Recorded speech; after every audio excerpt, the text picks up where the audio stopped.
Hello and welcome to the Brooklyn Rails special summer series curated by the Rails editors. During the weeks of July 19th and July 26th, we are celebrating the sections that make up the Brooklyn Rail, which you can find in print and on our website, free and accessible to all. Our conversations this week will celebrate the editorial diversity covered in the Rail and here in our virtual events.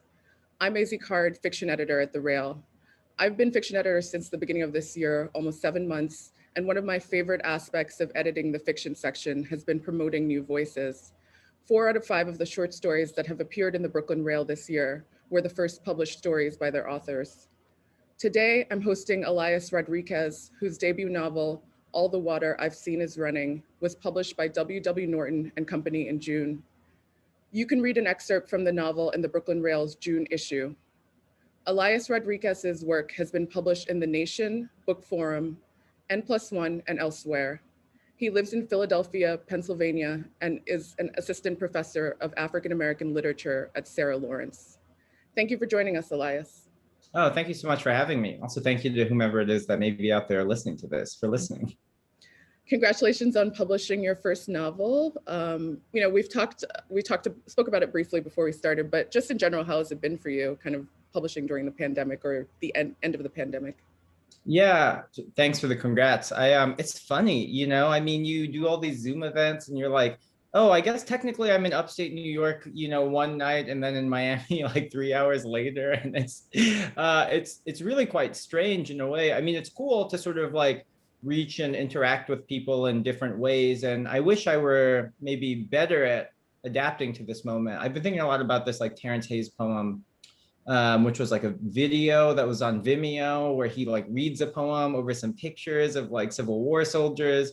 And of course, like Terrence Hayes is always like trying to find a way to like match the like current moment in form, and I wish I could be like that, Yep. Mostly just like a floating head, but that's a good idea. And I would like to be better at taking advantage of this moment, or maybe if not taking advantage, just accepting what this is and adapting to it.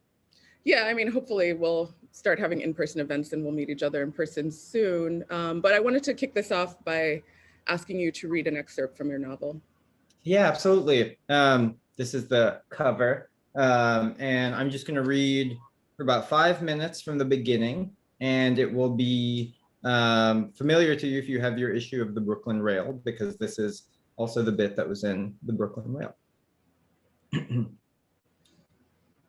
Back then, we body surfed until salt water rushed into our sinuses and pushed liquid mucus out our noses. When we tired of trying to catch the tide, we waded out, stopping to dive under incoming waves. Above us, the rushing water sounded like wind heard from within a plane landing. We surfaced and continued out to where we could not touch. We treaded and bobbed in the tide and congregated on sandbars. When that exhausted us, we swam back to shore and baked in the sun until the day turned to a haze of half sleep. We lived for water, salt, fresh jacket. We waited out school days for the weekends and school years for the summers to return to it. We stood on our rivers, mud shores, and cast lines, hoping to catch something big, only ever reeling in catfish. We wriggled our hands into their mouths, unhooked their slimy insides, and tossed them back into our brackish river. After sweat and spray coated our faces, we kicked off our flip-flops and swam in murky waters. When the sun stole our shade, we moved on to the next shore or pier or dock or dinghy. We were all waiting for life after high school, after our no-name town in North Florida, so we figured we'd wait by the water. On the best nights, we saw the glint of moonlight rippling on a current. I spent many evenings with the girl I loved in high school, Aubrey, trying to touch the moon's reflection, our hands plunging through cold waters as if digging in the sky. I liked to stand in the glow and pretend we were characters in some fantasy book, carrying out a ritual, my hair standing on end as the magic took hold. But I think it was just the feel of Aubrey's eyes on me, a black boy on the wrong side of skinny, who never thought anyone would want him, least of all her. The longest night we spent on the biggest river that runs through Palm Coast, the Intracoastal, was when I was 17 and Aubrey was 18. We made plans at lunch. She was waiting at our table and I hoped to rush through the free lunch line at school, but it was longer than normal. The growing number of middle-class kids in line, all of whose parents worked in real estate or landscaping, suggested something was changing. I wouldn't learn what until the 2008 housing crash gave my county the highest unemployment rate in the state that had the highest in the nation. By the time I retrieved my lukewarm burger and French fries and joined Aubrey, a dark-haired white girl standing to about 5'6", lunch was almost over. After we shot the breeze, I asked what her weekend plans were. She said she didn't have any. I said we didn't have a track meet tomorrow, Saturday. She said we were going fishing that evening. Lost in daydreams about the night to come during my classes and at practice, the day passed by in a blur. On the school bus home, Des asked if I wanted to kick it. I said I was hanging with Aubrey. He extended his hand, dapped me up, didn't say anything else. When I got home, I told Mom I was spending the night at my friend Twig's house. An hour later, she dropped me off, and after she left, I drove Twig's car to Aubrey's house. In her neighborhood, every street name started with a B. Bird of Paradise Drive, Buffalo Bill Place, Brushwood Lane. So everyone called it the B section. The houses there were bigger and the lawns better kept than in my part of town, but Aubrey's driveway seemed poorly paved for the neighborhood. I knocked on her window and she came out. Her hair was up in a ponytail and her teal Abercrombie shirt was just short enough that it exposed the sea bass tattoo on her waist. I tried not to stare, but I kept glancing at the curve her hip bone drew. You could have rang, she said. It's late, I said. My folks don't care, Aubrey said. She opened the garage. We hooked her dinghy up to a red truck as I tried to avoid looking at the Confederate flag bumper sticker that I assumed was her sister's. Then we got in the car and drove to Bing's Landing. As we pulled in, shadowy Spanish moss swayed from the branches overhead. We passed the one-room barbecue joint and the small grass square that made up the park. At the river's edge, silhouettes swung, and I heard a hook splash into the intracoastal. I was trying to distinguish the line from the night when Aubrey reversed the truck down the ramp and the dinghy into the water. We got out, detached the boat, and held it still. Get in, Aubrey said, barely more visible than the shadow people in the distance. Where you going? I said. To park. Can't bring him with us. What if I float away? Hold on to the dock. As she walked away, she muttered, all them book smarts, not a lick of common sense. I got in and grabbed its rough wood beams, which felt like they might splinter into my hand. The water bobbed beneath and I worried I would fall. Moments later, a gray-blue hue to her skin, Aubrey returned with the spear, the bucket, and the lamps. Can we turn the lights on? I asked. Gotta wait till they're in the water, she said. I can't see anything. Are you afraid of the dark? Thank you.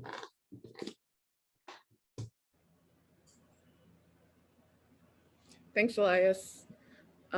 So I was able to get an early copy of this to provide a blurb. And I think one of the things, one of the reasons I kind of fell in love with this book was that it felt like the kind of book that I was kind of always looking for, when I sought out Caribbean literature.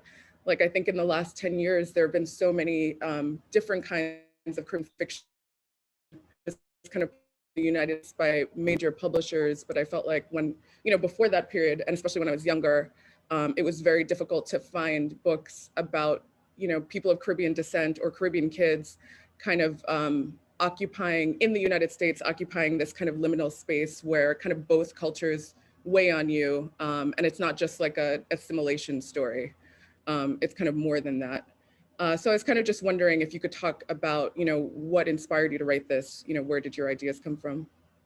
Yeah, definitely. I mean, I think you and I had kind of probably similar experiences and are probably of a similar age when we were young, reading stuff and not really finding much that told us very much about this experience, or that, if not explained, shed light on. I mean, I remember as a kid, like maybe being 17 and going to my mom and being like, oh, I want to read, some Jamaican literature. And she was like, oh, okay, well, I have this like Roger Mace book and this John Hearn book. And I was like, I mean, I was into that stuff, but it was all published in the 50s, like it's and it's all, of course, in Jamaica. And then, I got older and I read like Sylvia Wynter and other people, but I hadn't seen as much that told me about that kind of experience. And so I turned to a lot of like hip hop, I mean, it's like, well, I knew Biggie, I knew Biggie's dad or mom was Jamaican. And I knew that there are all these other sort of like Jamaican birth of hip hop stories in like the South Bronx. And a lot of that gave me a lot of that kind of sense of that mixing of cultures that creates something new when you're a member of the diaspora, as well as the sense of all the differences that people have to work through to build a sort of shared identity. But I still felt a little bit like I didn't really see much about that kind of rural experience or ex-urban experience, what it means to be Jamaican and even to be of a Jamaican family that, was also rural until fairly recently, and then to arrive in the States. And, Daniel for a little bit is in New York and then very quickly is back again in a kind of rural place and trying to confront that strangeness that is North Florida, where indeed a good amount of Caribbean folk live. And I think that that was a big part of the impetus for me, wanting to flesh out the ways in which the Caribbean shapes the whole Eastern seaboard, and the ways in which those two places are porous and produce something different. Not only, let's say, in the like urban centers of Miami and New York, though of course that presence is real, but also in strange places like, Palm Coast, Florida, large portions of Virginia that aren't particularly urban, and etc.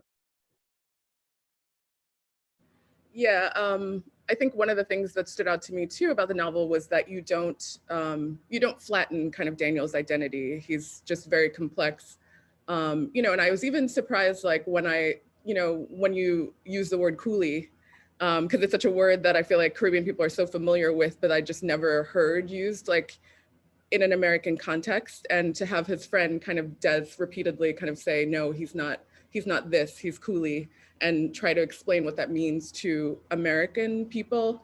And I guess I wondered, and then he's also queer, he's also, growing up in like a poor community, and having difficulty kind of navigating this new place as an immigrant when he first gets there.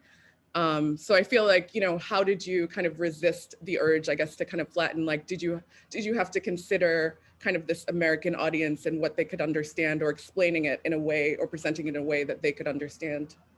Yeah, that's a really good question. I think this is a circuitous answer, but what I found maybe was that I was also spending a lot of time when I was writing this book with my friends' kids, and kids who were like teens, and they were like, like the ways that they were talking about gender and queerness were just so, for lack of a better word, they were rather matter of fact, and they took for granted these things that at a different point in time had been, secrets people had to like express, and also like they took for granted deeply complex configurations of identity. And they're just like, well, yeah, everyone our age just knows, like gender, sex, sexuality, all of those things are different and fluid and complex. And I'm like, oh, that's cool. I was like, that was not my experience. And so I wanted, in a way, to have something similar, to inhabit that refusal to sort of explain too many of the assumptions, that one has when they're talking to a sort of outside audience, and to just live in that identity, And I think along the way, what became really clear to me was that, and this was partially because, around this time also I read like the Stuart Hall biography,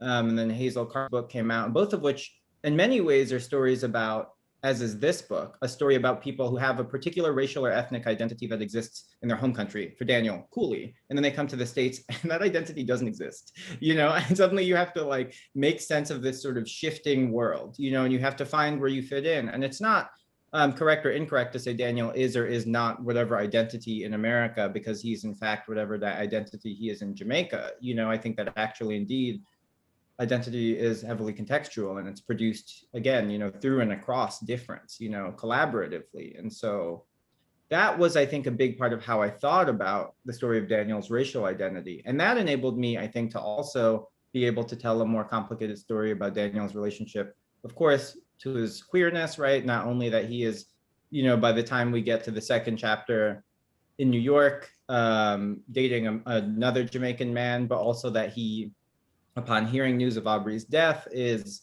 suddenly, in love with someone who he understands to be racist, which is particularly troubling or complicated, at least I will say, sexual relationship or intimate and romantic relationship. and a complicated gender identity. I mean, I think there are a lot of ways in which Daniel slots into troubling masculinist and kind of sexist ways of being in the world, and then also at the same time little moments where Daniel seems, to my mind, to be not always entirely even sure about what gender he is, I think, or at least to have, at the very least, some desire to be woman at certain moments. And so for me, I think when you sort of inhabit or think about and accept that migration changes, one's identity, at least racially, you can kind of begin to see that all of these things are perhaps far more complicated than they might appear to be just because you arrive in another place with a name for an identity like queerness. Yeah, I thought that was also, one of the things about the novel that fascinated me, because I think, I think growing up, I felt like sometimes there's this kind of flattening of Jamaican identity that's done by Jamaicans themselves. Yeah. And I kind of felt like a lot of my family who, are very light skinned compared to me, tended to think of themselves as like something other than Black, really. And then so they were constantly like bumping up against this like aggression that just like mystified them. They didn't understand that in America they were seen as just as Black as I am. Yeah, and I think that that's something that's a little more complicated. But yeah, I think also a lot of times Indo-Caribbean people are kind of erased in Jamaican culture. I think it's very different in like other Caribbean islands, but I think often I think either when I was growing up, Jamaica was presented as this like multiracial utopia and everybody was mixed and happy, or it was just like an all Black nation and kind of nobody else existed. So I really was fascinated that you really kind of didn't try to decomplicate that kind of identity or race in Jamaica, where it's not necessarily the one drop rule. It's kind of something else. Yeah. What I really like about, what you're saying also is that it's a reminder that also these choices are political and have political effects. I mean, there's a degree to which it's like, I mean, of course, when I was growing up, I remember like, what was that Wayne's sitcom show or sketch show, Living Color, with the Jamaican, they had the Jamaican character who always had mad jobs, it was like, that was the whole bit. And I remember thinking that shit was like really funny when I was younger, and I got older and I was like, that's kind of offensive. Said this to my like, Trinidadian therapist, and he's like, well, how many jobs do you have? And it's like, well, that's not the point. It's like, yeah, I know, it's funny. Like even as an adult, people still kept referencing that, and I was like, I didn't even know you were like, old enough to even remember. But people, once I said I had more than one job, people would just bring up that kind of yeah. It's, and honestly, I mean, it's like, yeah, it's true. Like a lot of my family does have a lot of jobs, but it's offensive, to only think that we have many jobs, But it's also, yeah, I mean, because it's complicated, right? Because it goes both ways. Of course, there's like any number of Jamaicans who attempt to distinguish themselves from people who they understand to be like whatever African American, American Blacks, whatever term you will have, as being whatever model minorities in any number of ways, or model immigrants in any number of ways, hardworking, coming legally, even if maybe their relatives did not come legally, maybe they did, but not, often not all of them did. And yeah, and this is certainly true of my family. I think there's any number of sort of like exceptionalizing that can happen. Really, at the same time, they can also be subject to victimization because of a sort of like xenophobia, even amongst Black people, certainly from white people, as well as a sort of like broader fucked up, like, immigrant racialized labor market, such that like any number of Jamaicans I know, whatever, like looking after other people, white people's kids in New York, any number of Jamaicans, at least of my grandmother and mother's generation, and so it's a really complicated dynamic. And I think, you want to take that seriously, right? That it's like these choices and these positions, they change via migration, via the process that makes diaspora. And at the same time, they're not apolitical. They're not, without ramification. There are real and difficult trade-offs that people make that, some of which might seem downright, fucked up, and others of which might seem deeply radical. And I think that in many ways, I'm still often trying to like kind of work through this line from Aishion Hutchinson's poem, The Mariner's Progress, which, the line is, quote, their ragged music pitching diaspora against despair. And I often wonder what it means to sort of like build that sort of connection through and across diaspora instead of sort of surrendering to the kind of despair that pushes one to make oneself exceptional at the expense of, you know, all the other people often who live on your block or in your building. Yeah, one of the things that stood out to me too about the novel was that you didn't like, I think you could have gone a simpler route in terms of structure, but I think you kind of, you know, it's a novel that's kind of hard to classify. Like I've seen it referred to as a coming of age story. I think the New York Times referred to it as like millennial noir, which I want to hear what you think about that. And, you know, but at the same time, it is like, there is a bit of an intergenerational aspect to it because you bring in the story of Daniel's mother and grandmother, and also mentions of Jamaican history and the history of enslavement. You know, so what did you, I guess I'm wondering, like, did you go into it kind of knowing what you wanted to include, or you just kind of let it evolve, you know, be what it is? Yeah, that's a good question. I will say just really quickly on the review tip, I try really hard not to read reviews because I mean, I think I would like at some point to read them when I'm like really thinking seriously about the next fiction project, to think about what I can learn. But certainly at the moment, you know, there's a part of me that's like, yeah, if I read something negative, I'm gonna fucking throw hands. You know, it's like, I was just It was like, very positive. It was very positive. it's good to know. It's good to know. Yeah. Because yeah, you know, I mean, I try really hard to like be grown up or whatever, and I'm like, yeah, I don't know if I could really handle somebody talking shit on my name, on, you know, the last name that my mom has, that my grandma has, you know, it's like, yeah. So I try hard not to read reviews right now while things are fresh, and hopefully like at a distance I can read and think deeply about the reception and learn from reviews, because I think they're a good tool. And I did see the headline about millennial noir, and I thought that was interesting. I don't know a lot about noirs, if I'm being honest, but that's really interesting.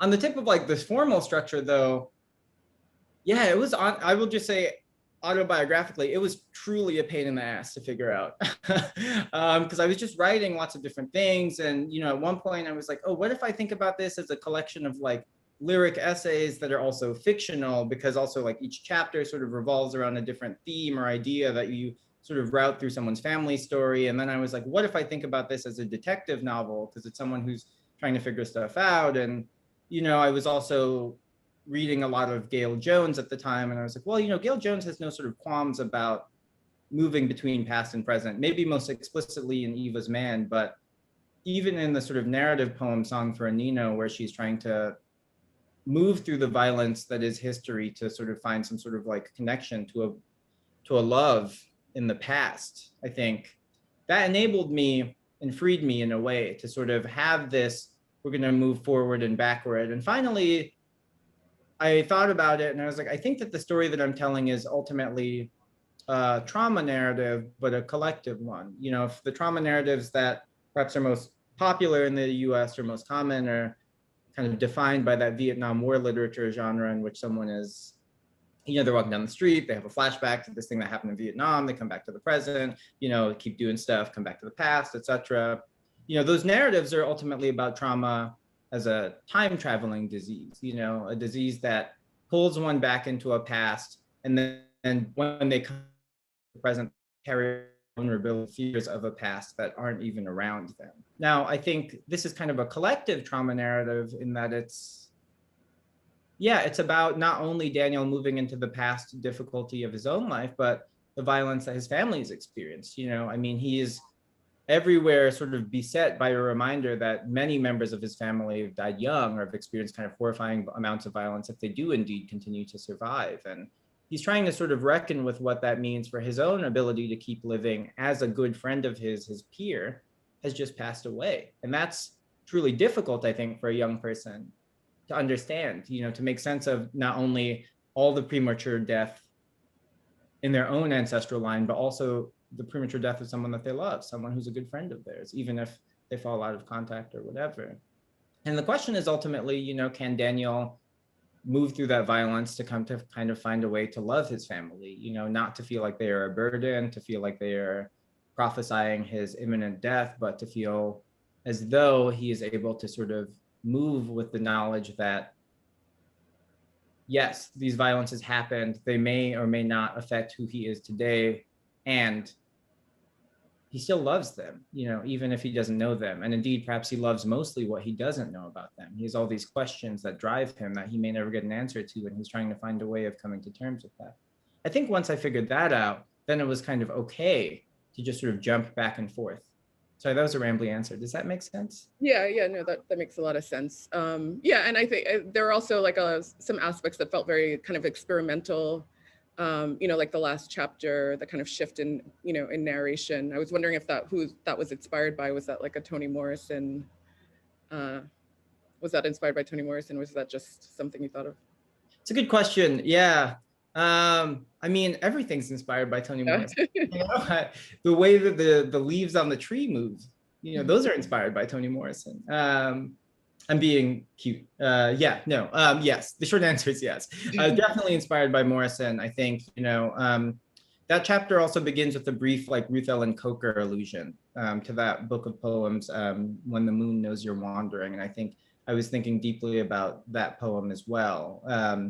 And yeah, the shift to the last chapter, what I'll say about the book is, in many ways, a lot of the book is the story of Daniel, a man sort of coming home and trying to reckon with all the things he doesn't know about the past and being okay with that and being grateful to whatever it was that he had in the past and his sort of short opportunity to be there with his friends in the present again.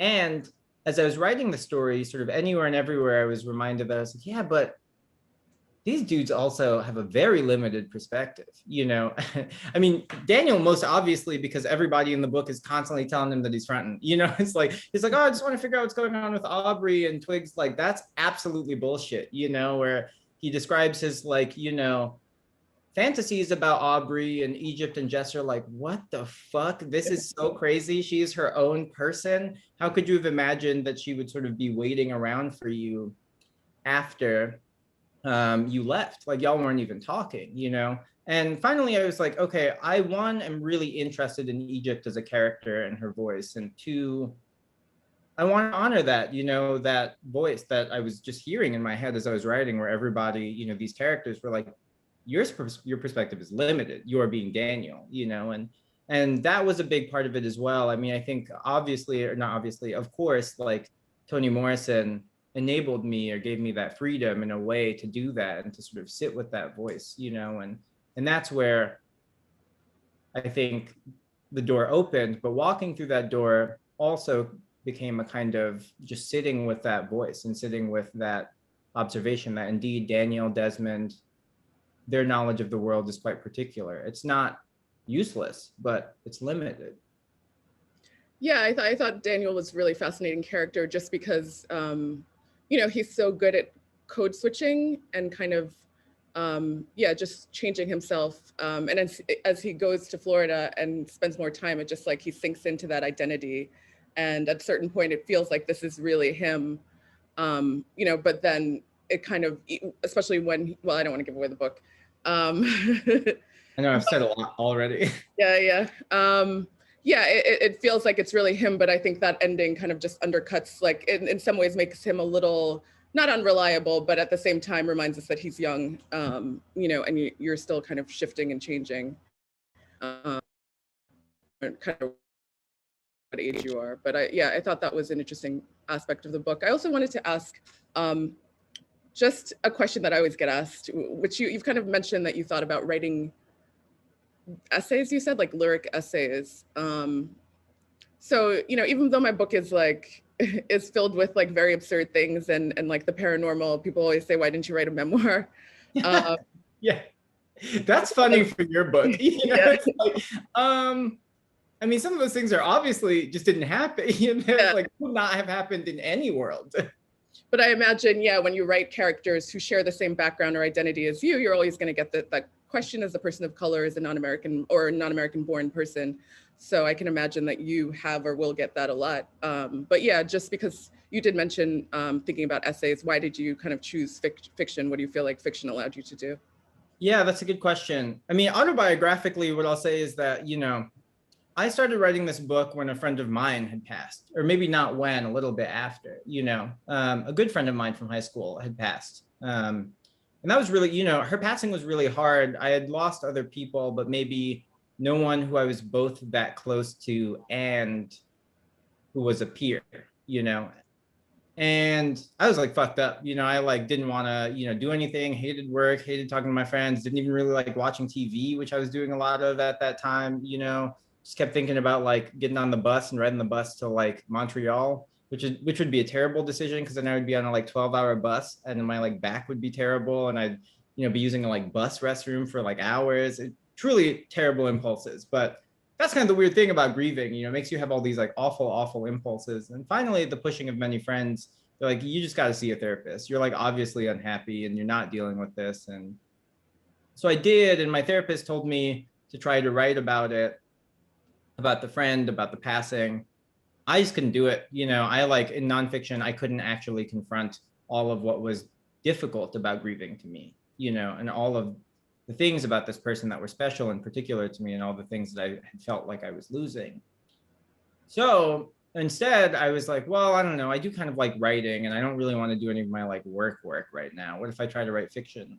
And oddly, the first thing I wrote was that cruising scene. I have no good description of this aside from the fact that it's like, I guess when I'm grieving, I maybe desire anonymity. And I don't know, I guess cruising is like a really good example of anonymity. I'm not entirely sure.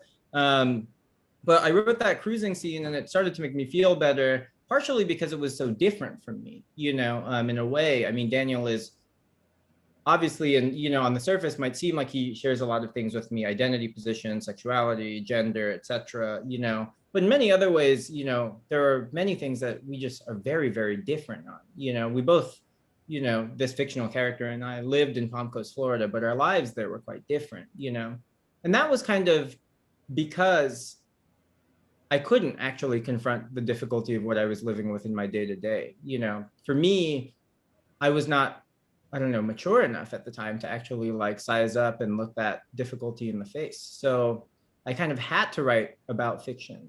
So at a practical level, what fiction enabled me to do was to think about and to process mourning and grieving from someone who's in a situation in some ways like mine, in other ways very different. It meant that I got to learn from and with Daniel about how to grieve, and also to sort of, as a kind of selfish level, to like judge Daniel and be like, oh, I think that's not good, like, and I don't want to do that personally, or I don't want to think that way personally. But along the way, I think it became something more, I mean, as I was sort of like finishing edits, there's all this stuff about, is fiction by people of color always read as autobiographical, in these magazines, or conversely, just is it straight up autobiographical? What's the status of autofiction? I mean, indeed, today there was another piece about that, the sort of peg, the hook was that it was about autofiction, and we were suddenly thinking about what it means to write fiction about real people again. And I don't want to be one of those people who is saying this book is absolutely not at all related to my real life. Because I think indeed, many of my friends have read this and have been like wondering, and have been asking those questions. And indeed, our sort of world is reckoning with that question. So it seems like saying this isn't at all autobiographical, that doesn't actually feel like it's an acceptable answer right now. And I want to sort of honor that and try and think through that and sit with that obligation. And also saying that this is only autobiographical is also obviously not an acceptable answer right now. And so to me, I think what fiction enables is a kind of messiness between that question of like real and not real, our understanding of the real and reality, so that I as a person can learn how to grieve, and also so that all of us can sort of be reminded that, yeah, this world, it's constructed, it can be made differently in the same way that a sentence can be rewritten, and it was made to certain effects, the placement of a comma changes a sentence, the addition of a word changes a sentence, And finally, what I'll say as the last thing is, I had, on the day that this book came out, a kind of funny sort of text conversation with a friend where the friend was listening to it on Audible. And he was like, did this happen? Did this happen? And I was like, I mean, you were there for some of this. This didn't happen. You were with me when, when we had any relationship or anything like this that was similar. You were there all those years. We hung out all the time. For sure these things didn't happen. it was kind of funny, because I think to me what it meant was that he was able to sort of renegotiate and re-encounter our relationship to each other, and then finally, he finishes the book and he sends me an apology. And he's like, Elias, I'm sorry for all the things that I said that were fucked up in the day and all the ways that I fucked up back in the day. I was immature, and then I responded, I appreciate that. I'm also really sorry for all the things that I did, that hurt you. This is someone I've known for 15 years and we've never been able to talk about this shit in the open, I think that to me is maybe what's most interesting about sort of honoring that all fiction is autobiographical and also absolutely none of it is autobiographical, is that it actually enables us to sort of renegotiate our relationship to each other, to the world, and it makes new things possible. And in my case, it has made not just learning about grieving, but different kinds of intimacy and friendship possible. And I think we have so much to gain if we accept that, yes, fiction is autobiographical and also at the same time, absolutely not. It's definitely not autobiographical. Yeah, I was also going to ask about, well, actually, one thing I just wanted to say in response too is that, yeah, while I was reading your novel, I did think a lot about, I don't know, I mean, maybe as we kind of had the same, I don't know, like objective, I don't know, but, I think one thing fiction does is that sometimes it helps people to understand or empathize with people you otherwise would hate. Yeah. Yeah, and I think, it allowed me to have this fictional family with people who did like terrible, terrible things, but to kind of show why like you still like, people still like them, even, because that's real life. And so I think what was interesting was seeing this community where there's like a lot of blatant racism, but still liking some of the characters who you kind of feel like are terribly racist. Yeah. Which is kind of hard to do, but yeah, we're kind of seeing it through Daniel's eyes.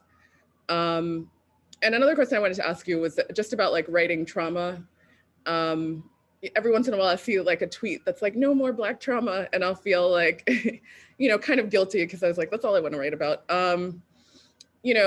Because especially with like writing about the history of enslavement in Jamaica or in the United States, it just feels like we haven't, to me, like from doing research, I realized like we haven't really scratched the surface on those stories and there's so much more to write about. So how did you kind of feel like going into it, like writing heavily about trauma, a novel that's heavily about trauma, and have you kind of been getting pushback or questions about that?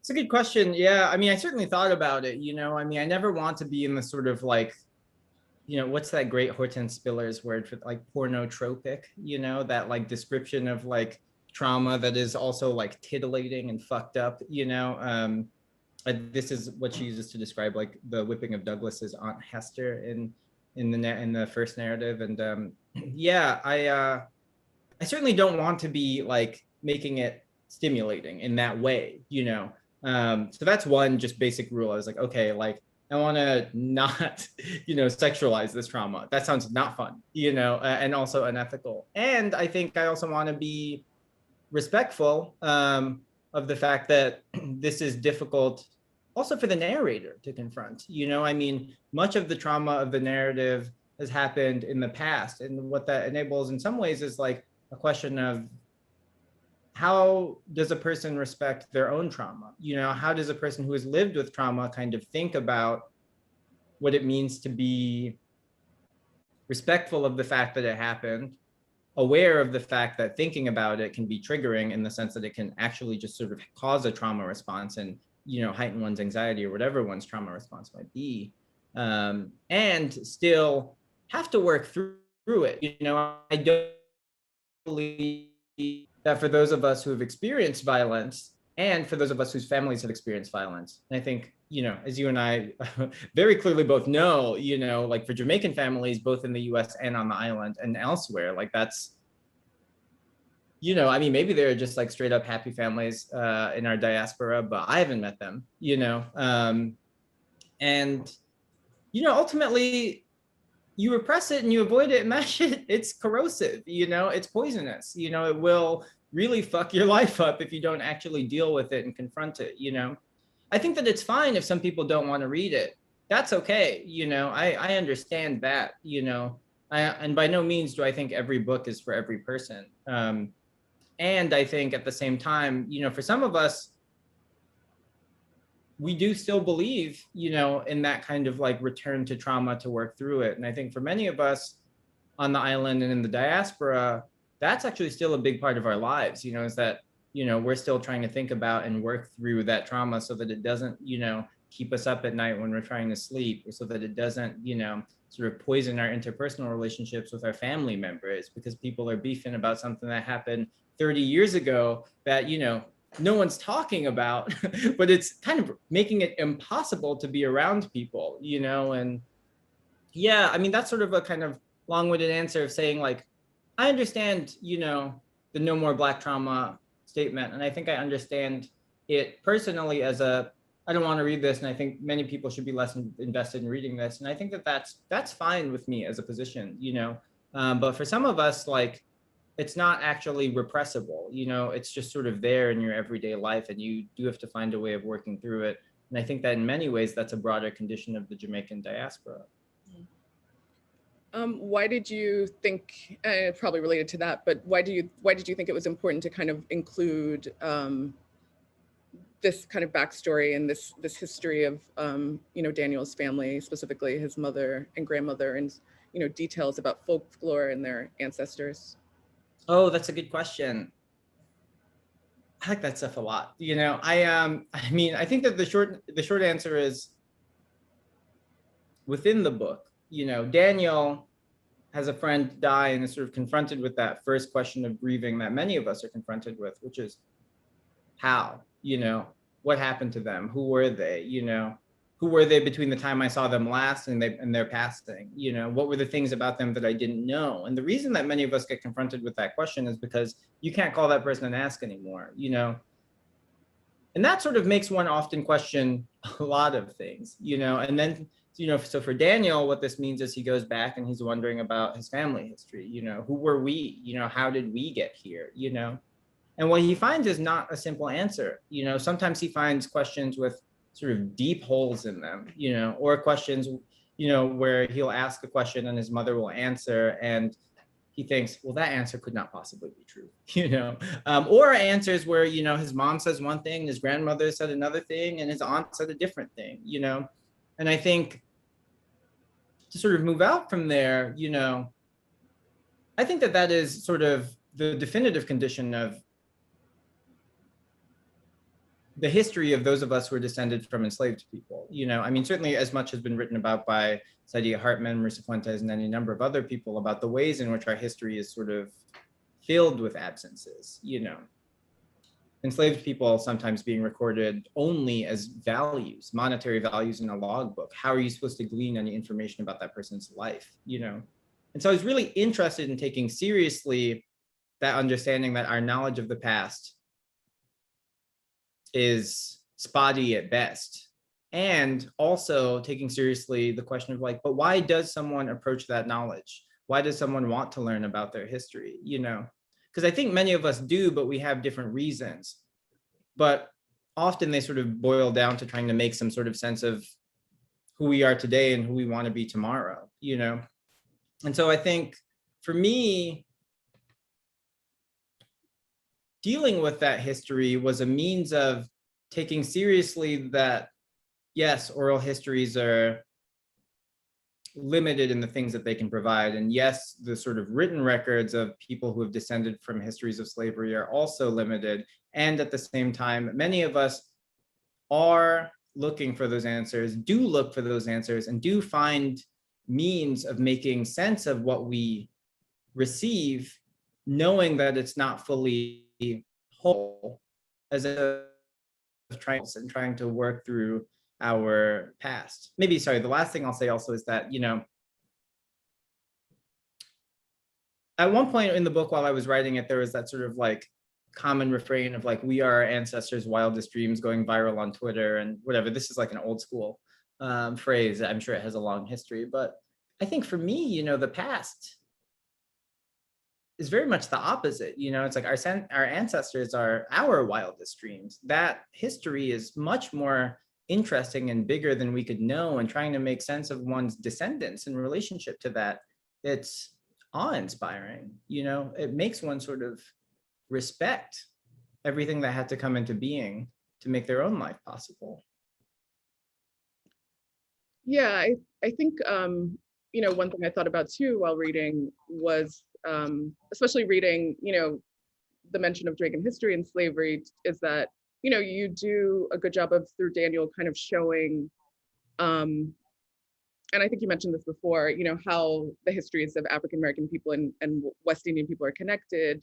And which I think is really important because so often like Caribbean people and other immigrant groups are used to kind of chastise African Americans for speaking out. And there's this idea that, we are able to come to the country and just be successful and go to college. And I think through Daniel's background, it shows like it's similar, like there's a parallel history of enslavement, and then there's the common history of, being caught in the prison industrial complex. So in the story, Daniel's brother, is in jail.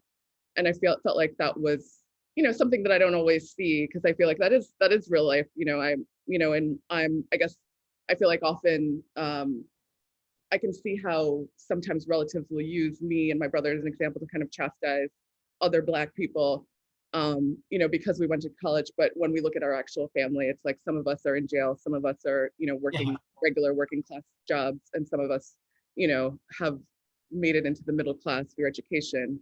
But it's no different than any, kind of any other group.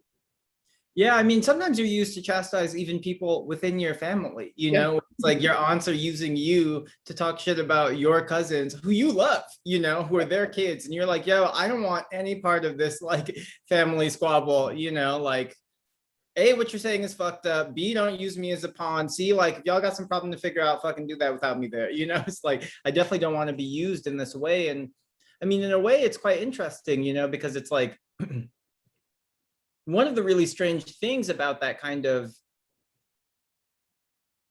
I don't know, using representing as a means of chastising is that it's kind of anywhere and everywhere, so obviously feudal. I mean, those of us who happen to make it into the middle class, who immigrate, who are Black, and also people in a variety of similar conditions, very often have family members whose lives have not changed very much in the 20 years or 10 years that elapsed since whatever, landing into the middle class. And that's a, kind of deep and really frustrating reminder of how ultimately futile it is to think about this in purely individual terms. I mean, for me, I think I'm so often reminded where I'm like, damn, my life has changed, but some of my folks' lives has not changed. And sometimes things have gotten fucking worse, and I'm grateful for like whatever home security, food security, like, my sort of like now middle class lifestyle, etc. And also it's like the thing that I want more than anything is for like my whole family to be good, and that's not really on the table with middle class money, and it may not even be on the table with like whatever, NBA money, or maybe it's on the table with NBA money. I guess I don't know, but yeah, I mean, it's quite strange, and I think it's like, yeah, the family is such a good example and such a good reminder of this, because that kind of artificial wall that one puts up between the family and the rest of society is like, even in its own terms, is clearly breaking down, because you might have, a son who is middle class and another son like Daniel, his brother, who's in jail. And it's like his being a middle class actually does not get that kid out of prison, and what actually does this afford? And, is this actually useful to kind of pit people against each other like this? I mean, obviously the answer is no, so why bother? Yeah, one of the things I also wanted to bring up before we leave is the dialogue. And I'm not an expert in how people talk in Florida, but I just felt like it just felt like the most I don't know, like it almost felt like naturalistic. It just felt like it felt very real, like I was a fly on the wall, kind of just listening to these kids have a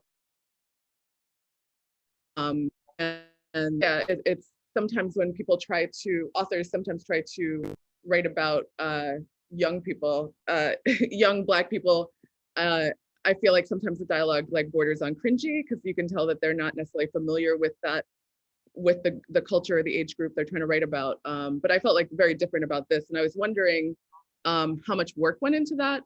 Because I think sometimes even if you're familiar with the way people talk, like you can still kind of get, as a writer, like self-conscious about representing it on the page.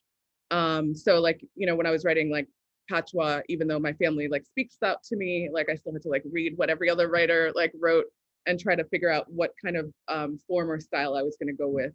So I was wondering, like, how much work went into that kind of dialogue for you? Yeah, this is really funny because I'm remembering, you know, it's also really funny because like I had this weird conversation with my mom where my mom like called me and she was like, yo, this is not how we Jamaicans say this. And I'm like, first off, I know, you know, so I don't know why you think I don't know Patois, you know, like I mean, you and I both know what my life condition, we talk it at home to each other. Like, I don't know what this is. So first off, I know. Second off, like, why don't you give me any credit and think that like maybe I made a decision, you know? And it's like, all of which is to say, like, it's a lot of work, you know, to try and gain the kind of confidence of the audience, you know, because ultimately it is still fiction, you know, and I remember that, you know, I can't remember where I read this. It might have been in an essay from In Search of My Mother's Garden where Alice Walker said this thing where she's like, well, nobody that I knew spoke like Seeley, you know, despite everybody talking about The Color Purple as being so perfect in its production of dialogue, you know, and I think that it's true that what I've done is worked really, really hard to make it sound like it could happen in North Florida. That's partially because I'm familiar with how folks speak, for sure. Folks my age, I should say, you know, I mean, I'm sure to like whatever 16-year-olds in Flagler County right now, I'd seem like a, you know, dude with like a backwards Kangol hat and like socks and slippers on, you know, but I'm familiar with how people my age speak. And so you have to work really, really hard to gain your own confidence that, yeah, someone you know could say this, you know, and it takes a lot of tries. And ultimately, it was a lot of me just saying it out loud. You know, I mean, one of the reasons that I started off writing with no quotation marks was because I was like, I have to force myself to make this clear that it's dialogue, you know, because otherwise, and indeed part of what I wanted to do was capture that really beautiful North Florida way of speaking that I'm quite enamored with, that I grew up amongst. But part of what I wanted to do was to represent that, to render that, to like make it pop, you know, and as I went on, like not having quotation marks did more, you know, to enable the kind of porosity between the narration and the dialogue. So you could see how it's affecting the way that Daniel thinks. But ultimately, the key is just sort of making sure that it's the kind of thing that, you know, could both sound like someone would say it and has to be how they would think to write that word. I mean, one choice I didn't make, for instance, is a sort of like, you know, Harlem Renaissance era decision to render dialogue as it is sounded, not as it is written, you know, so that maybe the only moment in the book that this becomes explicitly obvious is, you know, when I describe the way that Daniel and Desmond say the word little, which is with two Ks. You know, I could have just written Likkle, but it was important to me to take them seriously, you know, that they know how the word little is spelled and they know what they're saying. And even still in sort of meeting people where they're at to try to sort of do both, you know, that's the sort of, I think, the question of like good dialogue. And that's what the work is, you know, it's like you want to somehow be able to capture how someone thinks and how they speak at the same time. For me, that meant saying it out loud a lot, but it also meant, you know, accepting and honoring a kind of love for a language that I think is not adequately rendered in many places. Just before we were about to end, but I kind of just wanted to hear more about your influences, whether they be, you know, the Caribbean writers that you read while you were writing this, or I know you're an academic, so some of the kind of academic writing that influenced you too. Yeah, that's a good question. Yeah, I mean, certainly some of the people I mentioned today, I think probably John Hearn is maybe more influential now than having said this today, than I realized. I think definitely also Sylvia Wynter's novel, The Hills of Hebron, Aishion Hutchinson's poems I mentioned, like I thought about them a lot while I was writing. Toni Morrison and Gail Jones, of course, like Anywhere and Everywhere, just sort of kind of suffuse the teaching really about words, you know, and how to think about words in our sort of journey through the histories of violence to ideally, you know, something like healing or repair. Academically, I think, yeah, the autobiographies or whatever you want to call them, Stuart Hall's book and Hazel Carby's most recent book, Imperial Intimacies, they really opened up a lot to me about how to think about the changes in identity as one moves and migrates, particularly for Jamaicans, you know, particularly for Jamaicans who may not look like the way that the country that they arrive in expects all Black people to look, you know? I think also, I mean, unsurprisingly, of course, like Marlon James, Nicole Dennis Ben, but I think also like there's a lot of film, you know, that I was like watching at the time. Of course, Barry Jenkins's Moonlight, oddly, Paolo Sorrentino's like The Great Beauty and Youth, which were both stories about very old people confronting aging and loss. I thought about those a lot, I think. And then like music, you know, music was kind of like huge for me because after a certain point I had to like stop reading because I was like, I don't want to like do a bad imitation of someone else's book. You know, I have to figure out who I am and what I'm doing. And there's just too much mental interference. So I was like re-listening to all the sort of like crunk classics, you know, a lot of like trap also, a lot of the dance hall that was coming out in the 90s and 2000s that I listened to, and just sort of like really kind of remembering all of that music that had sort of brought me back to a particular place. And then maybe this is the last influence I'll name. The rapper Future, I think, maybe has the best understanding of contrast or juxtaposition out of like any artist that I know. There's this really crazy line on Purple Rain, which is one of the lesser listened to albums, where he raps, "Diamonds on your ankle, baby, walk light. I've been in the kitchen cooking all night." And it's like, what the fuck? How did you juxtapose this like super nice gift that you got for this woman who you're in love with the sort of like danger of just selling crack? You know, it's just like the way that he moves so fluidly between those two things. I was really interested in that. And he's probably better at that than anyone. I say this kind of with some trepidation because, of course, you know, no one can really compete with rappers. They're too good at what they do. But I would like to think that at the least, the kind of way that he worked with juxtaposition was something that I learned from, even if maybe no one could really be as cool as Future, you know. Well, thank you for our conversation today, Elias. This was great. I wish there was applause, but I will imagine it in our mind. I'll imagine as well. Yeah. So thank you for today's conversation. At the Rail, we have a tradition of ending our community events with a poetry reading. I'm thrilled to welcome our Poet Laureate of the day. Thank you, Maisy. Thank you so much. George Steiner, one of our great essayists, literary critics, novelists, certainly educators, also told a story once about Boris Pasternak during the 3-day-long Soviet Writers' Congress in 1937, when each day everyone was forced to express their profuse thanks to brother, Father Joseph Stalin for the new model of truth. As I just finished the second volume of Stephen Hawking, Waiting for Hitler. Yes, indeed. Wow, Pasternak was in total silence at the time, the whole entire time, standing not far from Andrei Zadanov, the Stalinist killer near the stage. And on the last day, Pasternak's friend insisted, asked him, begged him, since he were or would be arrested anyway, maybe he would say something so that they can live by. Pasternak accepted this request and he walks onto the stage and gives the number sonnet 30, that's all he ever say. The 2,000 people stood up and read by memory, and I remember it too. Went to the session of sweet silent thought. I summoned up remembrance of things past. I sighed the lack of many a thing I thought. With the old rules knew well my dear time's waste. Then I can drown an eye unused to flow for precious friends hid in that dateless night, a weep of fresh love songs in cancel wall and mourn the expense of many a vanished sight.